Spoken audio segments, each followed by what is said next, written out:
এক ব্যক্তি মাঠে ময়দানে আর উদ্ভ্রান্তের মতো ঘুরে বেড়াচ্ছে। মাঠে ময়দানে ঝাড় জঙ্গল সর্বত্র সে ঘুরে বেড়াচ্ছে। নাকি তার একটা ভূতের ভীষণ প্রয়োজন, সে ভূত খুঁজে বেড়াচ্ছে। অবাক ব্যাপার, সে যেখানেই যাচ্ছে সেখানেই ভূত খুঁজছে। কোনো পোড়ো বাড়িতে, মন্দিরে, মঠ মন্দির, যেখানে যেখানে যাচ্ছে সেখানেই সে ভূত খুঁজে বেড়াচ্ছে। অলি গলি সর্বত্র সে ভূত খুঁজে বেড়াচ্ছে।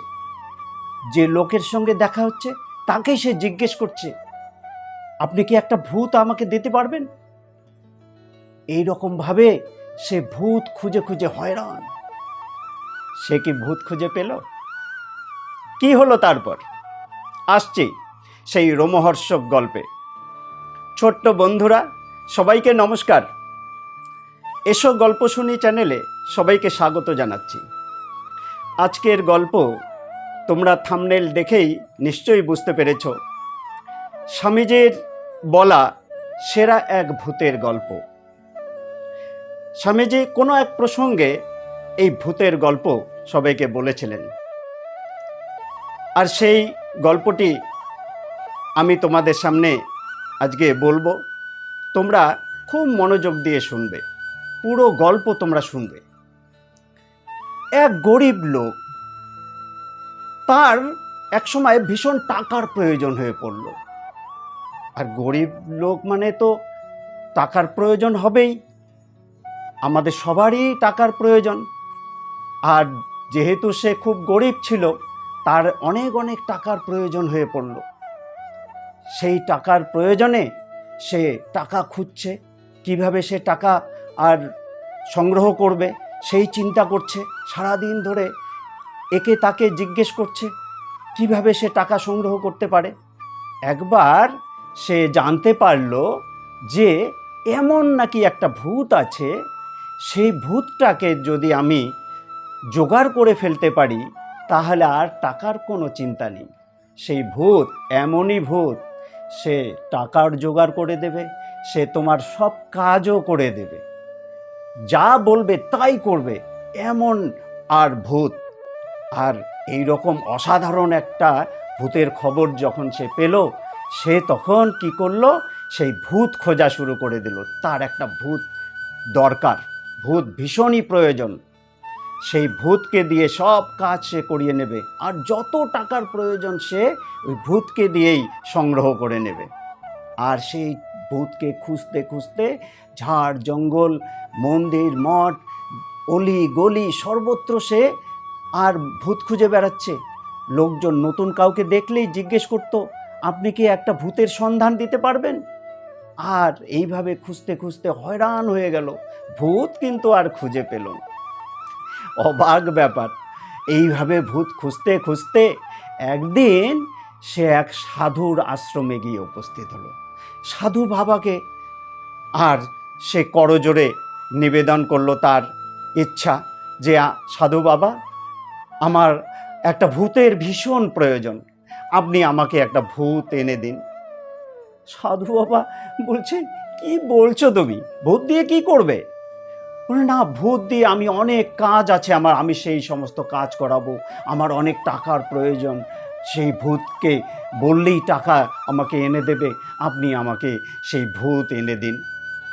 সাধু বাবা বলল, তুমি অত উত্তেজিত হবে না, অস্থির হবে না, তুমি বাড়িতে যাও, কোনো ভূত টোত নেই এখানে।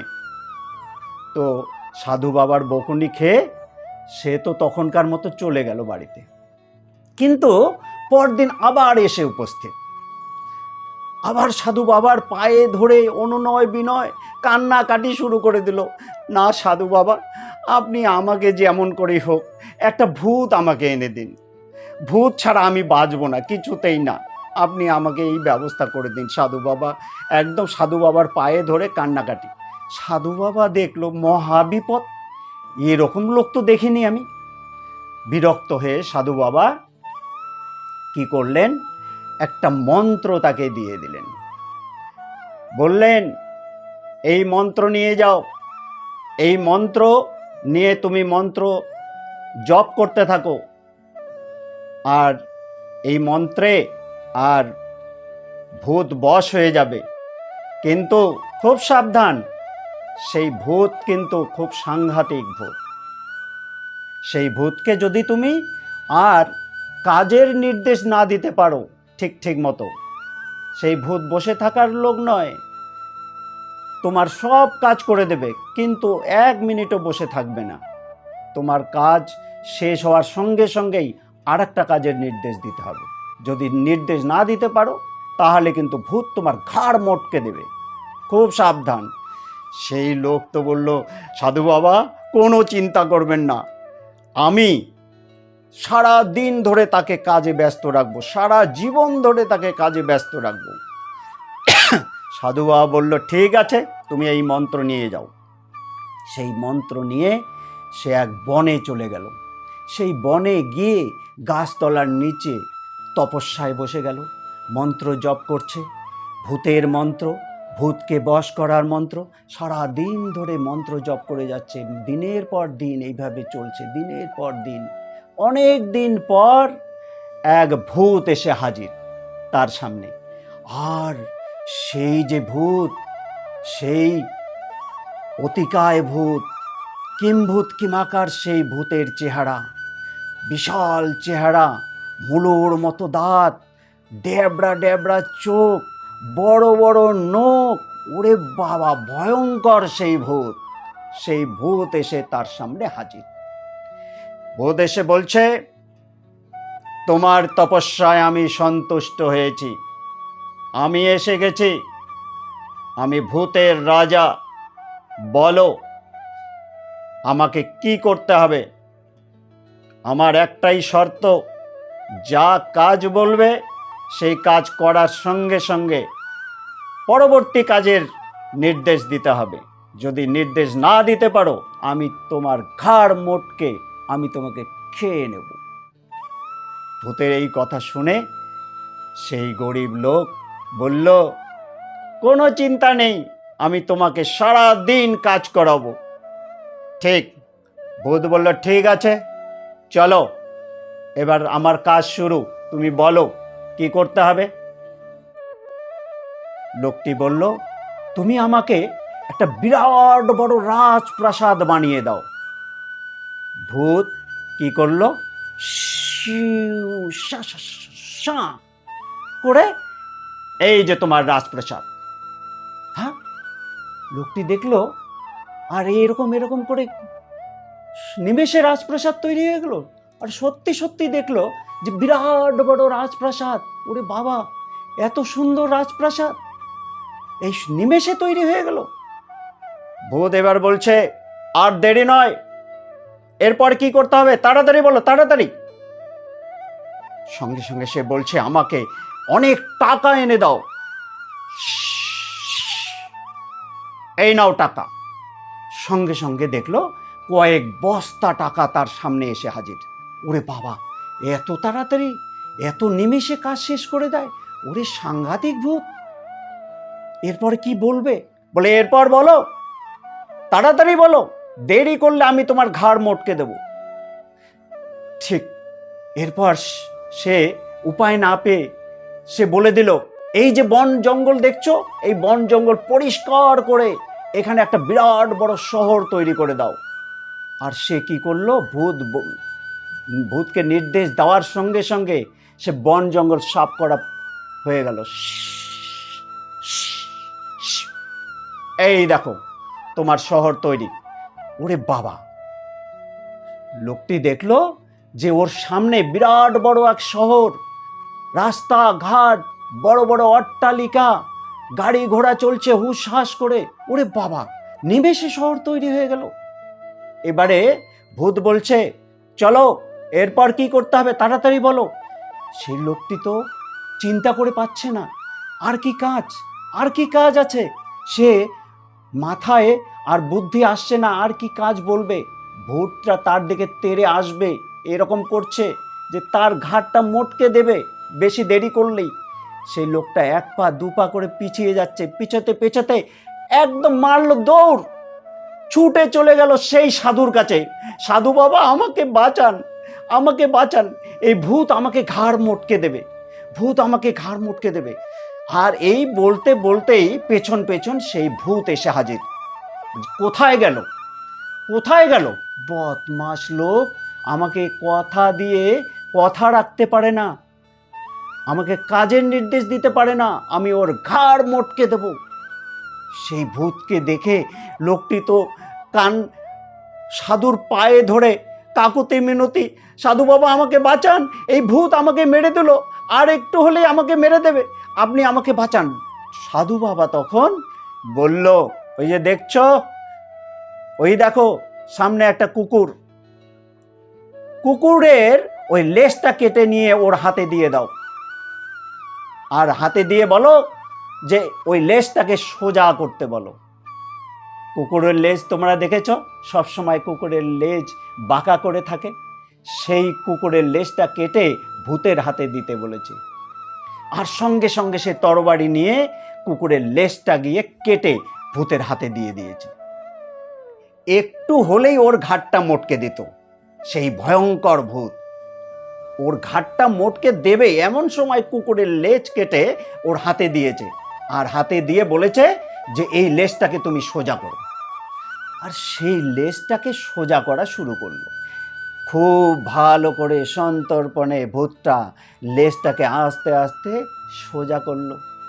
সোজা করার পর যখনই ছেড়ে দিল, আবার সেই লেজ বাঁকা হয়ে গেল। আবার সে লেজটাকে সোজা করছে, সোজা করছে সন্তর্পণে। আবার যখন হাতটা ছেড়ে দিল, আবার সেই লেজ বাঁকা হয়ে গেল। এইভাবে যতবার সে লেজ সোজা করছে, সেই লেজ আবার বাঁকা হয়ে যাচ্ছে, যতবার সোজা করছে বাঁকা হয়ে যাচ্ছে, যতবার সোজা করছে বাঁকা হয়ে যাচ্ছে। আর ঘেমে গেল একদম ভূত। ওরে বাবা, লেজ সোজা করা যাচ্ছে না, একটা সামান্য কাজ করতে পারছি না, আমি এত এত কাজ করি, আমি ভূতের রাজা, এত এত কাজ করি, এত এত বিপদ আপদ সামলে দেই, এত বিশাল বিশাল আর বাড়ি তৈরি করে ফেললাম, এত বিরাট বড় শহর তৈরি করে ফেললাম, রাজবাড়ি তৈরি করে ফেললাম, আর এই ভূতে এই কুকুরের লেজ সোজা করতে পারছি না। নিজের উপর রাগ হয়ে যাচ্ছে তার, বারবার খুব রেগে গিয়ে বারবার টান দিয়ে সোজা করছে, টান দিয়ে সোজা করছে, যখনই ছেড়ে দিচ্ছে আবার বেঁকে যাচ্ছে, যখনই ছেড়ে দিচ্ছে আবার বেঁকে যাচ্ছে। লোকটা এবারে খুব খুশি, বাহ, এই এতক্ষণে একটা ভালো আর সুযোগ পাওয়া গেল, আমি এতক্ষণ ধরে এত কিছু পেলাম, রাজবাড়ি পেলাম, টাকা পয়সা পেলাম, এত বড় শহরে আমার রাজবাড়ি, আর সেখানে আমি ঢোকারই সুযোগ পেলাম না, আরাম বিরাম করারই সুযোগ পেলাম না। লোকটা এই চিন্তা করে সে রাজবাড়িতে ঢুকে গেল আরাম বিরাম করতে, আর এ কিন্তু বসে বসে ওই লেজ সোজা করছে, ওই কুকুরের লেজ সোজা করছে, সারা দিন ধরে লেজ সোজা করে যাচ্ছে, করে যাচ্ছে, করে যাচ্ছে, এই করে দিন যায়, মাস যায়, ও লেজ কিন্তু সোজা হয় না। কুকুরের লেজ সোজা করতে করতে ভূত একদম ক্লান্ত হয়ে পড়ল। একদিন ক্লান্ত হয়ে বিরক্ত হয়ে আর লোকটির কাছে গিয়ে বলল, দেখুন,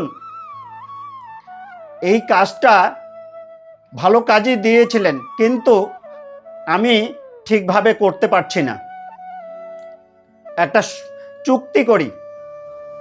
বলে লোকটা বলছে, কি চুক্তি?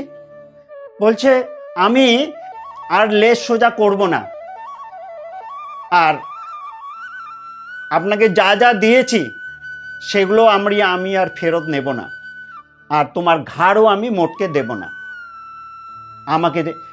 আমাকে আপনি মুক্তি দিন। হ্যাঁ, লোকটি এবারে খুব খুশি, আরে তোমাকে মুক্তি দিলে তো আমিও মুক্তি পাবো। তো বলছে যে হ্যাঁ হ্যাঁ, খুব ভালো, যদি আমি এই সব কিছু পেয়ে যাই, আর তুমি যদি আমার ঘাড় মোটকে না দাও, আর আর এই কাজের থেকে তোমাকে যদি আমি মুক্তি দিয়ে দেই, আর তুমি যদি চলে যাও, তাহলে আমারও মুক্তি। ঠিক। তো ভূতটি বলল, তাহলে আমি এই তোমার কাজের থেকে মুক্তি নিলাম, আমি চললাম, তোমার আমি আর কোনো ক্ষতি করব না। এই বলে ভূতের সঙ্গে চুক্তি অনুযায়ী ভূত চলে গেল, আর লোকটাও শান্তি পেল। যাক, তো স্বামীজি এই গল্পটি বলেছিলেন, এই জন্যই বলেছিলেন যে এই জগৎ সংসারের অনেক কিছুই আছে এই কুকুরের লেজের মতন, কিছুতেই তাকে সোজা করা যায় না। তো আমরা ওই কুকুরের লেজ সোজা করার জন্য যদি সময় নষ্ট করতে থাকি তাহলে আমাদের আসল কাজ কিন্তু হবে না। তিনি বলেছেন কর্ম করে যেতে হবে। কুকুরের লেজ সোজা করার দিকে আমাদের মনোযোগ দিলে হবে না, সেখানে সময় নষ্ট করলে হবে না, আমাদের কর্ম করে যেতে হবে। কর্মই ধর্ম। আর নিজের কাজ আমরা করে যাব, নিজের যা কাজ সেটাই আমরা করে যাব। ছাত্রদের কাজ পড়াশোনা করা, বাবা মায়ের কাজ সংসার প্রতিপালন করা, এই বিষয়টাই আর তুলে ধরা হয়েছে এই গল্পে। তো আমি তোমাদের সামনে এই গল্পটি বললাম। আশা করি তোমাদের এই গল্প ভালো লেগেছে। ভালো লাগলে অবশ্যই তোমরা কমেন্ট করবে, লাইক করবে এবং শেয়ার করবে। যারা যারা এখনও এই চ্যানেলটিকে সাবস্ক্রাইব করোনি অবশ্যই সাবস্ক্রাইব করবে। আর এই ভিডিওটি যখন শুনছো তখন স্বাধীনতা দিবসের উৎসব আমরা পালন করেছি কয়েকদিন আগেই, দুদিন আগেই। তো স্বাধীনতার পরবর্তী যে রোববার আসছে আমাদের সামনে, আমি একজন স্বাধীনতা সংগ্রামীর জীবন নিয়ে এক রোমহর্ষক গল্প আমি বলবো পরবর্তী রোববারে। তোমরা ততদিন সুস্থ থাকবে, ভালো থাকবে। নমস্কার।